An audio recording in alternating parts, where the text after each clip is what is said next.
verdad que hermoso todo lo que estuvimos viendo. A mí personalmente me impactó mucho todo lo que nos enviaron las distintas comunidades y también los que enviaron el paso de Dios por su vida, los que hicieron un trabajo personal, como a algunos los conocemos y hemos compartido, y estamos todavía compartiendo la vida, ha sido muy emotivo ver muchos compañeros de camino, de vida, de corazón.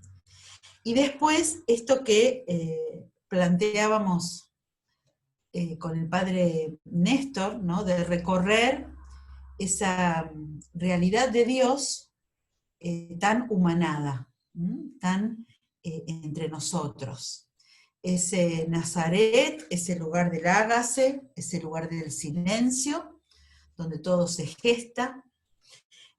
Galilea, el lugar de las manifestaciones, el lugar de ese Señor tan visible, tan concreto, donde el Señor se hizo caricia, perdón, abrazo, sanación,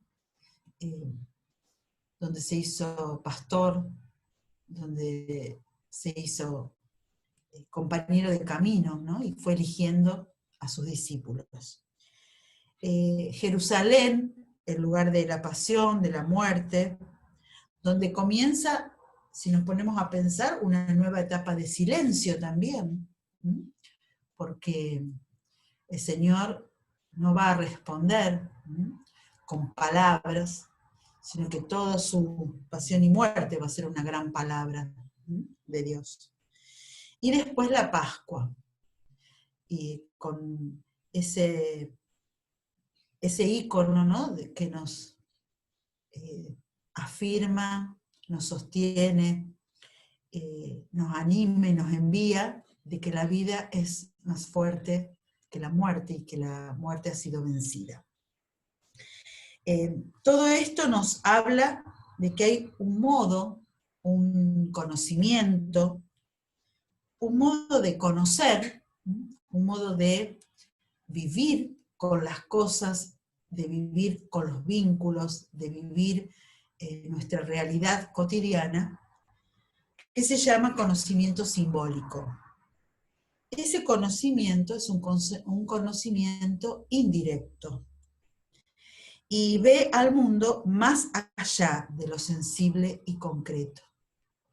Cualquiera de ustedes, y nosotros también, cuando mirábamos recién los videos, veíamos cosas concretas, determinadas, pero veíamos mucho más de lo que había ahí. Si pudiéramos hacer el ejercicio de contemplar cada uno de estos videos, es decir, de tener una mirada detenida y de tomarnos con cada uno de esos videos el tiempo que tengamos ganas realmente, podríamos encontrar un montón de historias, un montón de vida transmitida en gestos, en palabras, en imágenes, en vida que palpita al ritmo del Señor. Me imagino que ustedes también estarán mateando. Y eso que aparece a simple vista es mucho más. Siempre lo simbólico nos remite a otra realidad.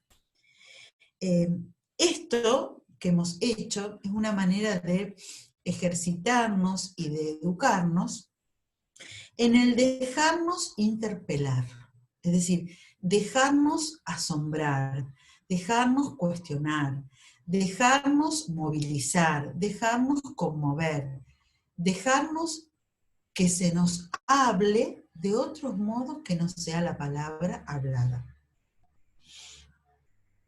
Y este proceso es el que utilizó el Señor en su pedagogía de la revelación. Por eso en este momento lo que vamos a compartir es una reflexión sobre la resonancia del símbolo en la pedagogía de la revelación. Para esto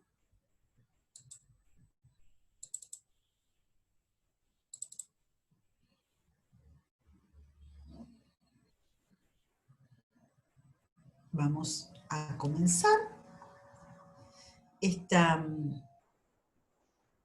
pedagogía de la revelación. Es la pedagogía de la visitación definitiva.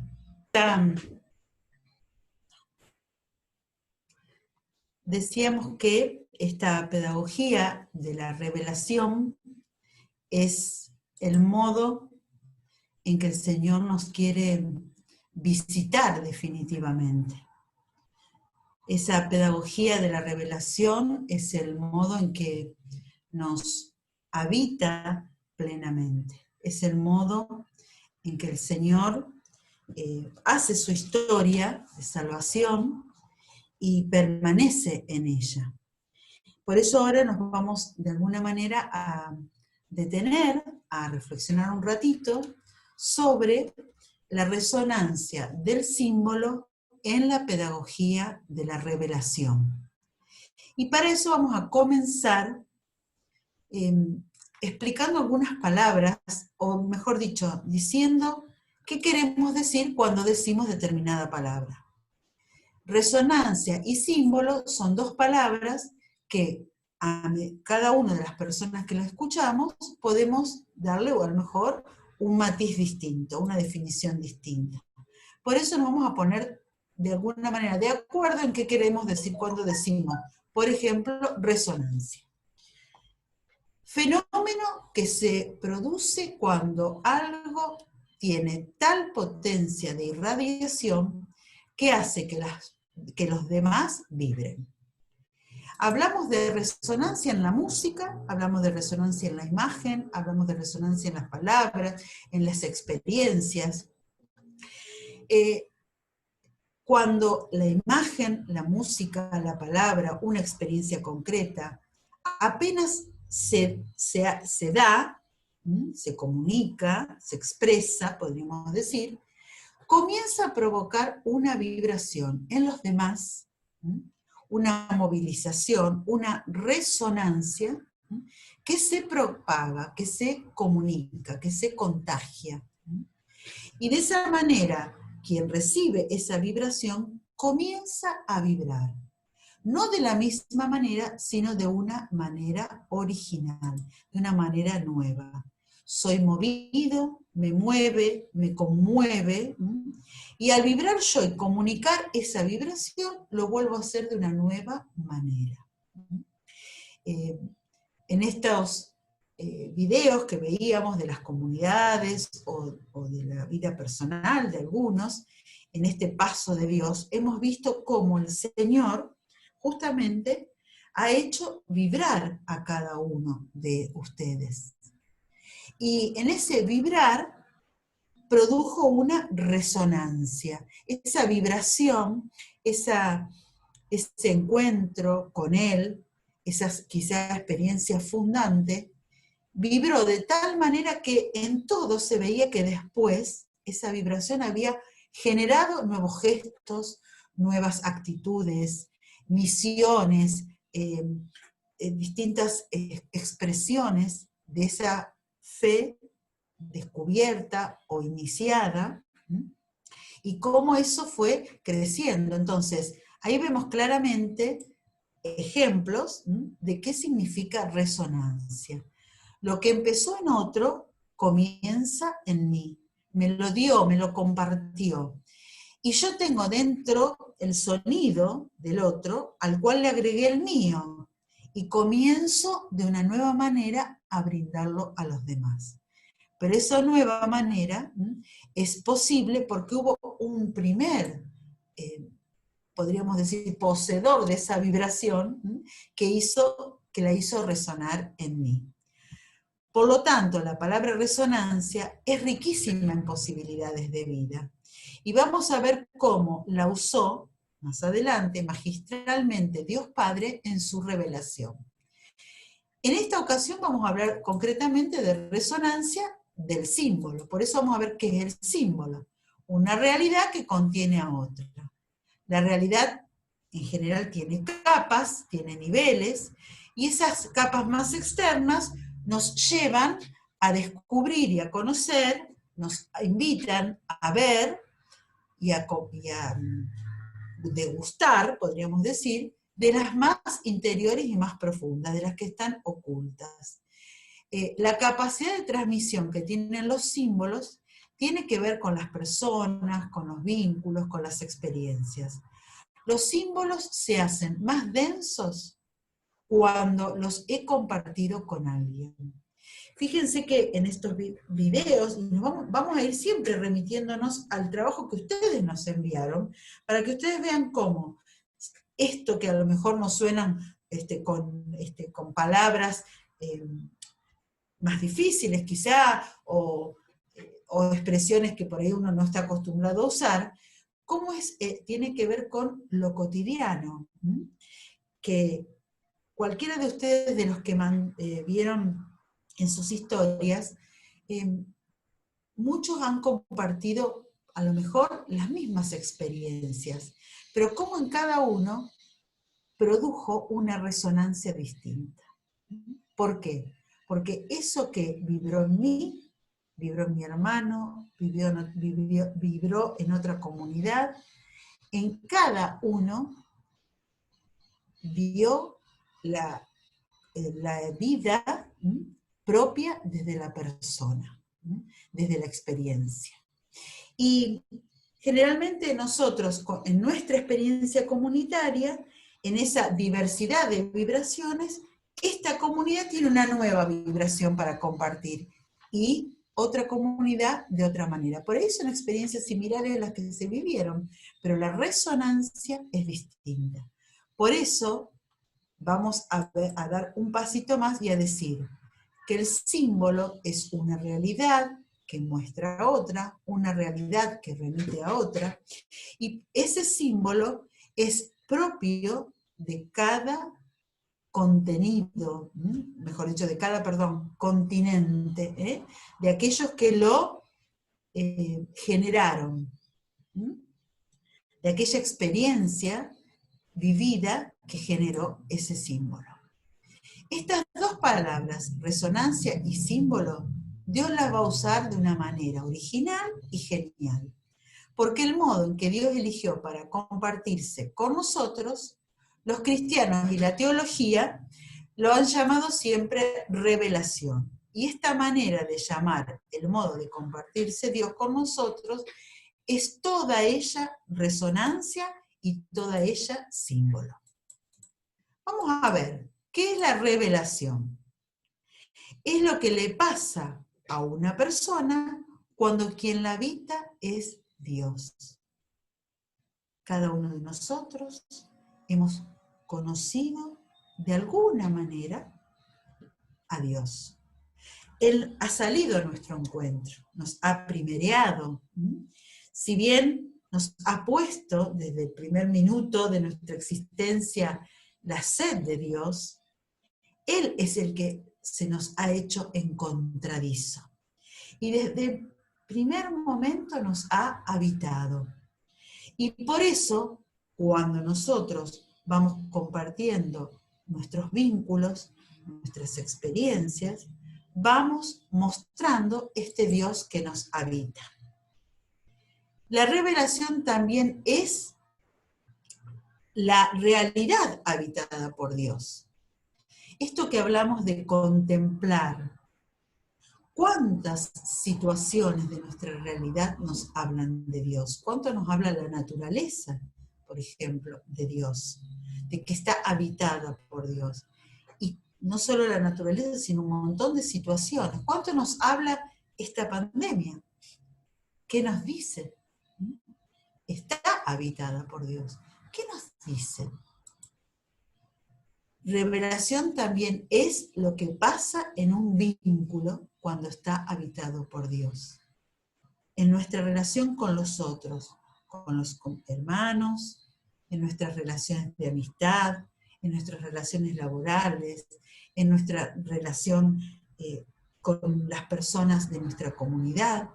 Cuando ese vínculo está habitado por Dios, ese vínculo es también una revelación, es decir, un lugar que muestra la presencia de Dios.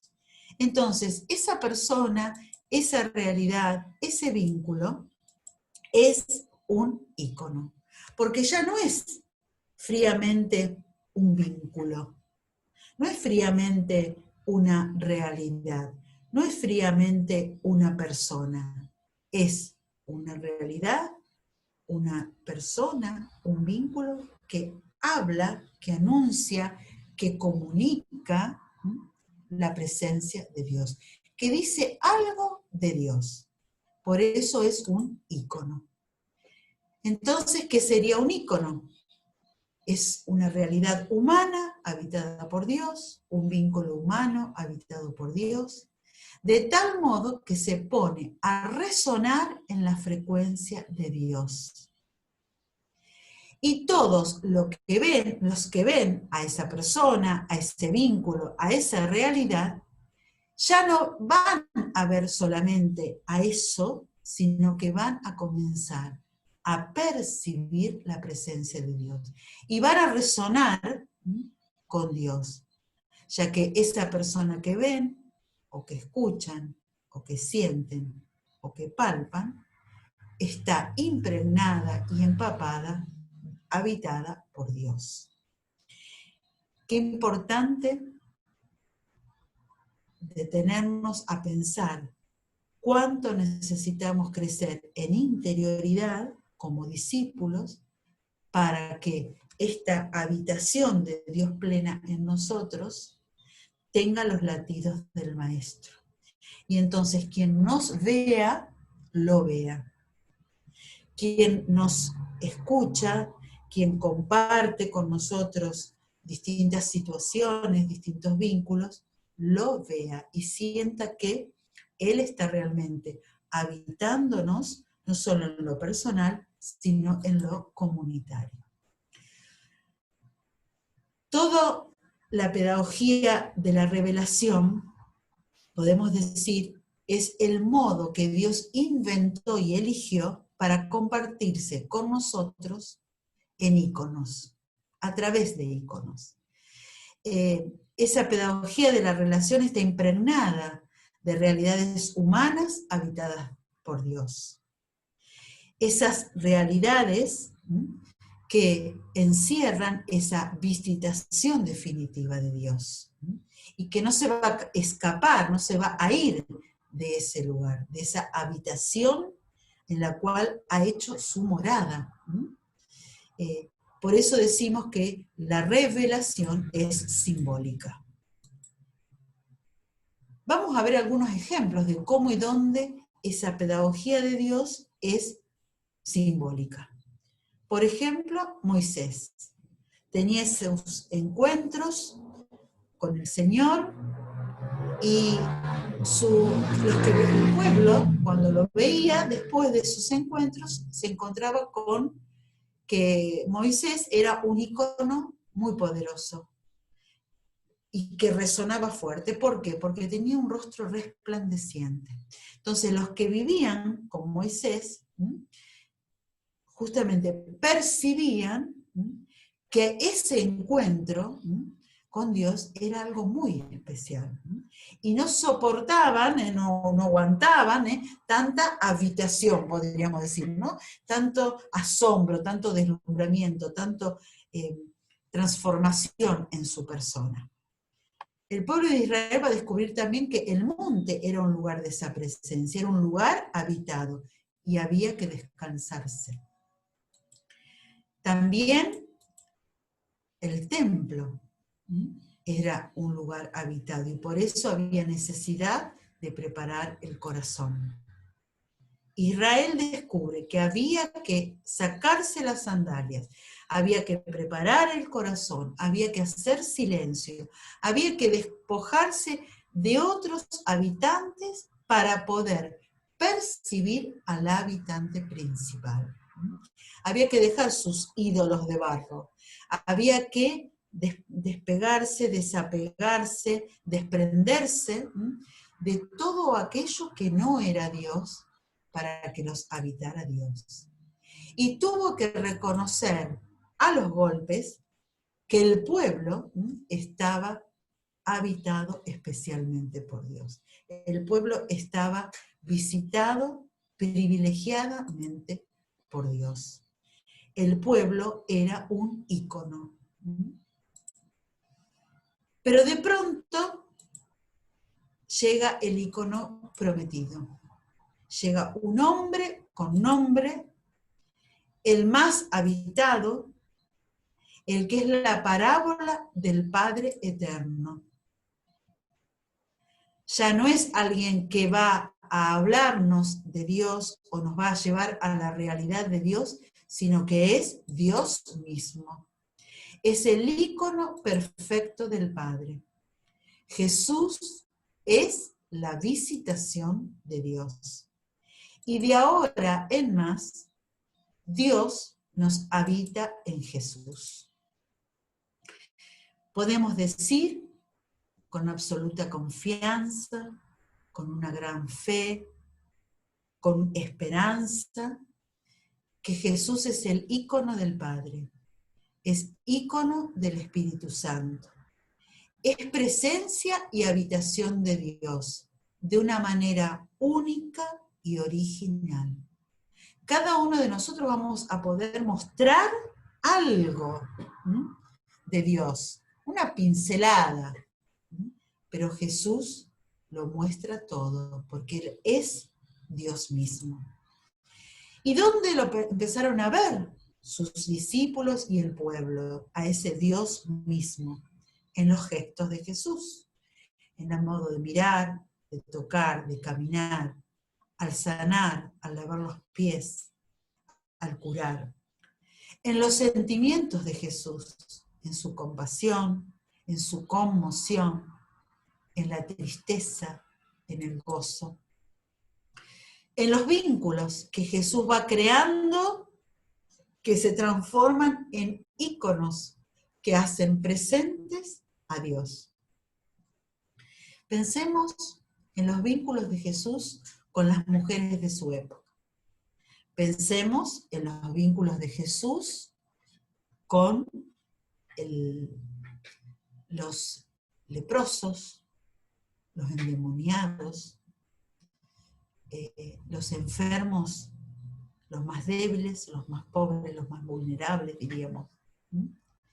Pensemos en los vínculos de Jesús con las autoridades. Pensemos en los vínculos de Jesús con sus discípulos, a los cuales les dio un trato especialísimo, una intimidad que a ellos los cautivó, los enamoró, los conmovió de tal manera que al escuchar su nombre y el sígueme, dejaron todo y lo siguieron. Pensemos también cómo esos discípulos, impactados por esta novedad, fueron convidados de verlo a Jesús en un momento de intimidad profundo con el Padre. Un momento que fue tan especial, tan particular para ellos, que es el momento en que Jesús hablaba con el Padre. Fue tan especial ese momento que ellos mismos le van a decir, enséñanos a hablar con nuestro Padre. Y ese vínculo que Jesús tenía estaba revelando que Dios mismo era un vínculo. Y ese vínculo no había empezado nunca. Ese vínculo era tan fuerte, tan intenso, que los discípulos descubren que es eterno, que es desde siempre. Con el tiempo, los cristianos van a descubrir que ese vínculo es comunión de personas y vamos a poner el nombre de Trinidad. La pedagogía de Jesús de Nazaret hace que todos los que se acerquen a Él comiencen a vibrar con Él y a convertirse en sus íconos. Como Jesús es el ícono perfecto del Padre en el Espíritu Santo, nos llama a nosotros, íconos del Padre en el Espíritu Santo, y nos llama a ser íconos de esa Trinidad. Cada uno de nosotros no solo somos íconos así a secas, sino que tenemos un gran nombre. Somos íconos de la Trinidad. Somos íconos de ese Padre amoroso, de ese Hijo siempre atento, siempre presente, y somos íconos del Espíritu Santo. Vamos a ver, ahora vamos a cortar un momentito, vamos a hacer un descanso, si quieren vamos a preparar unos mates, y vamos a seguir después viendo de qué manera nosotros hoy podemos ser, en la realidad que nos toca vivir, en nuestros vínculos, en nuestras distintas situaciones de vida, íconos de la Trinidad. Enseguida volvemos.